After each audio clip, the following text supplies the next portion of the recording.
Q&A session with Mr. Largent. If you're in Exhibit Hall, get here. You want to come back toward the main and board stage and listen to questions and answers, and make your way on back to the stage. So right now we're going to start, and you'll get this kicked off. So turn it over to Todd, and we'll start asking some questions. Thank you, Jeff. And make sure you stop in here because we have some great questions.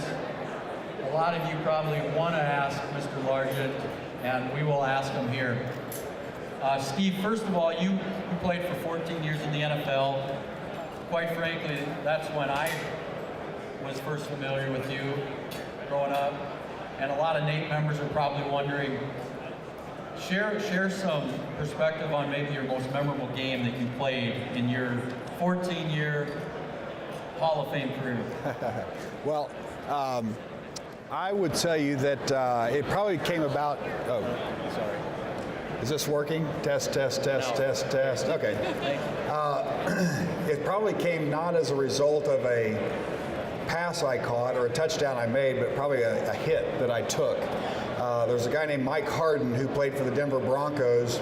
He played safety, and I ran a post route, and he collided with me head on and knocked me out before I hit the ground in Denver.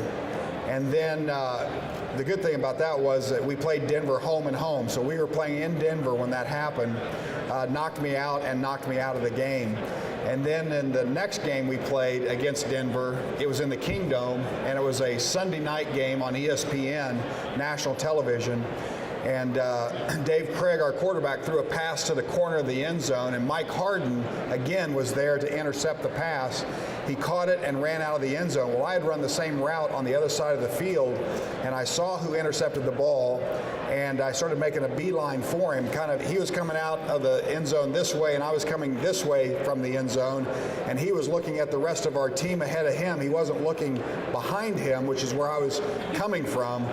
And so he cut back across the field right at the same time that I got to him, and I just got one of the best hits you've ever seen. And he fumbled the ball, and we recovered. We scored a touchdown. We won the game, and that was my most memorable play in NFL history. A tackle. Did they show the highlight when you got inducted in the Hall of Fame? I'm sure that they did. If they ever show a highlight of me, it's never catching a pass. It's making a tackle. Okay.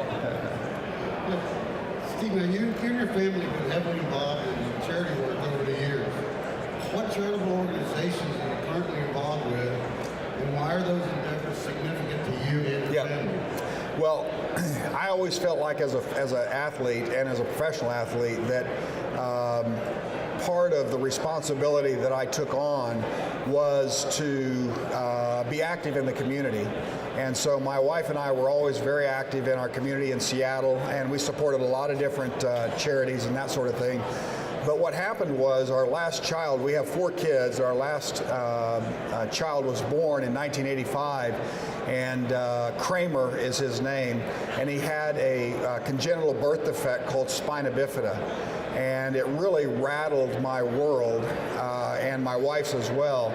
And as a result of that, we have been large contributors to Spina Bifida Association, but more importantly to the Seattle Children's Hospital, which is a great hospital focused on work with children, on kids that have all kinds of disabilities. And we've been committed to that for a long time. But then my faith also has created opportunities for me to be involved in organizations like Focus on the Family, Young Life. My wife and my life were really affected by Young Life in high school, as well as Fellowship of Christian Athletes. We mentioned, Steve, when we introduced you during the keynote luncheon, that you served in Congress representing the state of Oklahoma. And now you're on the other side of the fence, so to speak, representing a very large and influential wireless trade association. This is a two-part question. Number one, has Congress changed in your mind, has it become even more polarized since you've left and gone on to the private sector? And what's it like working in your new role with some of your former colleagues who are still serving? Well, I would just say if we could put a fence around Congress, we'd all be in better shape. Yeah, I think definitely that Congress is much more polarized today than it ever has been before. And I think maybe actually some of that may be because the parties are so evenly divided now in the Senate and in the House that's created a lot of the partisanship because there's no one dominant party.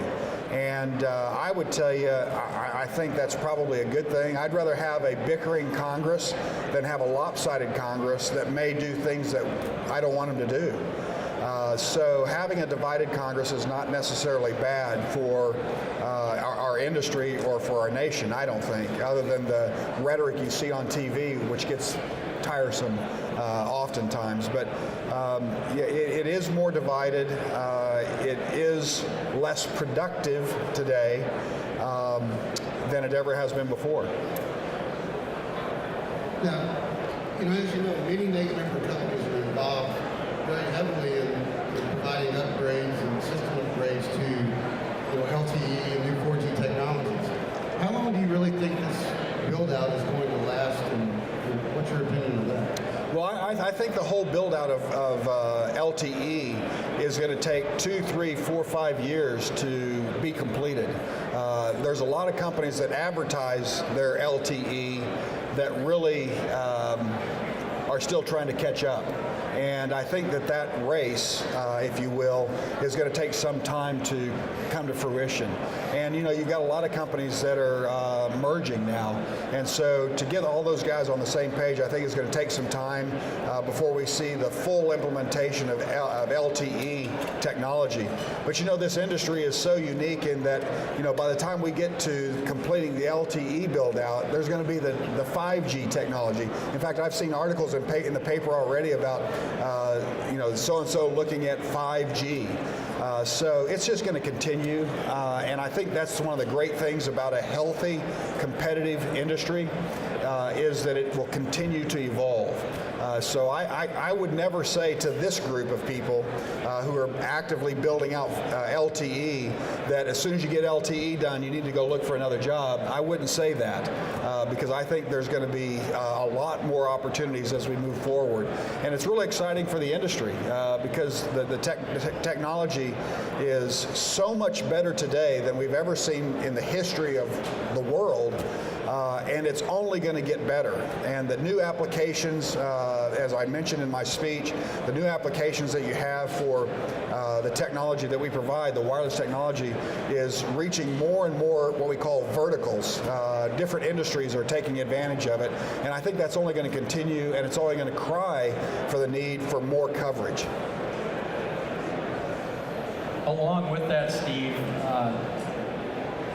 I know one of the issues that CTIA is heavily involved with is this insatiable demand for spectrum, and it's a hot commodity right now. Can you talk a little bit about the spectrum crunch that the wireless carriers are in, and what CTI is doing moving forward to help them move the ball upfield and acquire more spectrum? Yeah, well, what you'll hear our member companies say when they're in New York and they're talking to their financial analysts, they'll say we've got all the spectrum we need. And that's true. They have all the spectrum they need today. The problem has been that it's taken so long for the government to roll out new spectrum that's the fear, is that by the time the government's able to roll out more spectrum, that the spectrum demands for the industry will be so high that you're seeing what's taking place. You're seeing companies merge with other companies, and that's what they're doing to meet spectrum demand today. But what we're trying to do, and if you ask me like my top 10 priorities at CTIA, the first 3 or 4 are going to be spectrum, spectrum, spectrum, and more spectrum. because we're trying to get spectrum out. The last two auctions, I'll give you an example, the last two auctions that have occurred at the FCC for spectrum for wireless industry have taken somewhere between 9 and 12 years to come to fruition. From the time you start working on it, it's going to take 9 to 12 years to get spectrum to the marketplace. And we cannot afford to wait another 9 or 12 years before we get more spectrum. Other governments are rolling out spectrum to their players, and we need to have more spectrum. And actually, the Obama administration has said that they're trying to get 500 megahertz of spectrum in the next 10 years. Now it's the next 6 years, 500 megahertz, and that would go a long ways for improving wireless service in this country. And we're going to need that 500 megahertz because it's not all going to be dedicated to wireless providers. There's going to be a lot of unlicensed spectrum users in that 500 megahertz, but we need the majority of that 500 megahertz in the wireless industry sooner rather than later. And we're working very hard on that. You know, the broadcaster spectrum, they're going to have somewhere between 60 and 120 megahertz. The government's already approved rolling out about 30 megahertz of spectrum. So there'll be somewhere between 90 megahertz and maybe 140 megahertz that have come out possibly in 2014, which would be great. Our companies need it. They have an insatiable demand for more spectrum. You have an insatiable demand for more spectrum as you use your wireless devices for multiple uses. But really what's happening in our industry, it's not just people making cell phone calls anymore. It's all the things that I just talked about in my message, talking about using for telemedicine, m-health, in transportation, you know, all sorts of different verticals are using wireless today, so it goes way beyond just making a cell phone call. You know, there's one thing constant in the world, and that's change. You know, in 2012, there's a lot of changes, you know, especially on the carrier level. T-Mobile, Metro PCS merging, SoftBank's takeover, and Sprint. Do you see this continuing in 2013? You know, I think they're going to reach a point where they're not going to do that. But I would tell you that the reason they're merging and trying to acquire these different companies is really it's a spectrum question. It's not that, you know, I mean, that necessarily that it's a good business model, but they need the spectrum. So that, again, just reinforces my last point, was that we need spectrum now rather than later. But I think you know, it seems to me, I've been now in the industry for 10 years. This is my 10th year in the wireless industry. And so I've seen these phases go where there'll be a period of time, a short period of time, where there are companies acquiring other companies, and then they'll kind of rest. And so I think we're approaching a time where there'll be a rest in the industry in terms of acquiring more companies and spectrum. Okay, this is the last question for Steve. Thank you for participating in this. One of the core tenets for NATE, and the reasons it was formed as an association, is safety.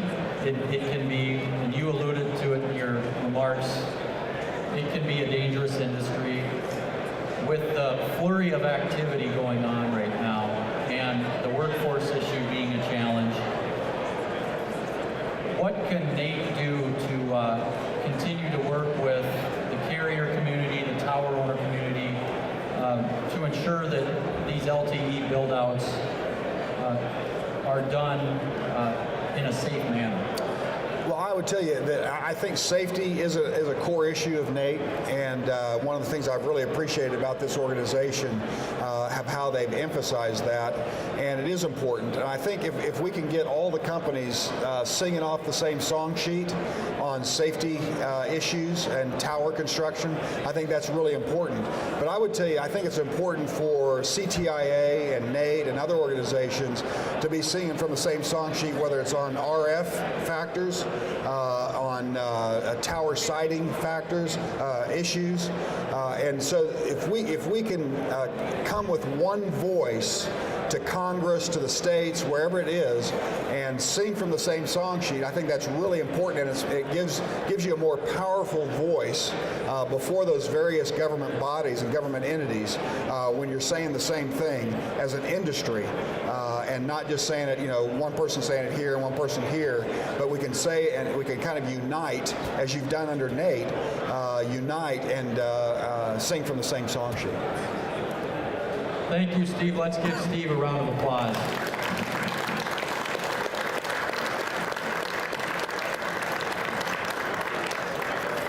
Okay, now we are going to commence with the official drawing of the autographed footballs. Carol, how do you want to do this here? We're just going to announce the names. You may have to go over there. Yeah. Oh. Yep. We'll have Steve present each winner with the actual autographed football.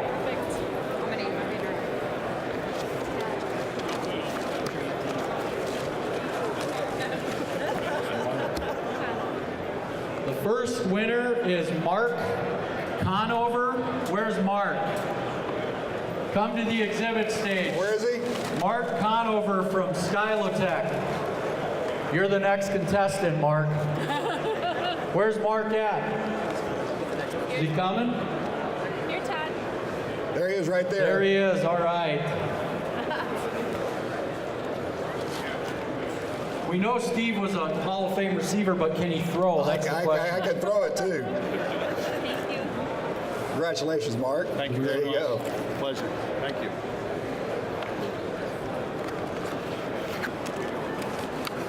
The second winner is Dan Dressler from Tucker Snowcat Corporation. Dan.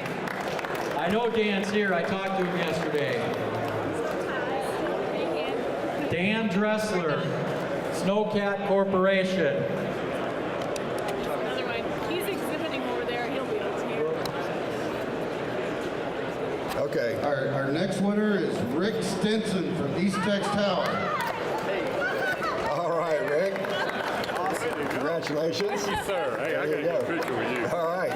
Jump up Come on here. up. Come on up. Let's do that. Let's get the other guy back too. There you go. Gracious. Anyone who Thank you, wins sir. a football can get their picture with Steve as well. It says enter the stage. There you go. Thanks. There you go. Okay. Stairs there. if you Scott Riley from Riley Beadcast Management, Burleson, Texas. Where's Scott at? Scott Riley. He'll be here in a minute. This must be East Tex Day. Patty Stinson from East Tex. Oh my God. Oh my God. There, if you want to go Come on, Patty. upstairs. I can get Jump right up over here. there. There we go. There you go. Oh my gosh. The next winner is There you go. Brooks You're welcome. Keel. Brooks Keel from General Dynamics. Brooks Keel from General Dynamics. Is this the one that's missing? Yeah, these two. Brooks. Next winner is Todd Woodliff from Womack Electric Supply. Okay, just wait 1 second. I want to make sure I don't mix it. Todd Woodliff. We could do a must be present to win. Okay. The second. Yeah, there you go. There's Scott. All right, Scott, congratulations. Congratulations. Come on, let's get a picture. Come on up We're here. getting a picture. Here we go. There you go, right here. Right here. Right here. Right here. Sorry, I'm Gotcha. wrong place. 1, 2, 10. All right. There you go. Hey, appreciate it. You bet. Congratulations. Ooh, you're good little shit. 5, I got 7. I got 2. Okay. Bob Dickens, Safety Technology. Oh, there you go. Bob Dickens. Okay, well, here's his. All right. Bob Turn that here. over. I'll take Bob.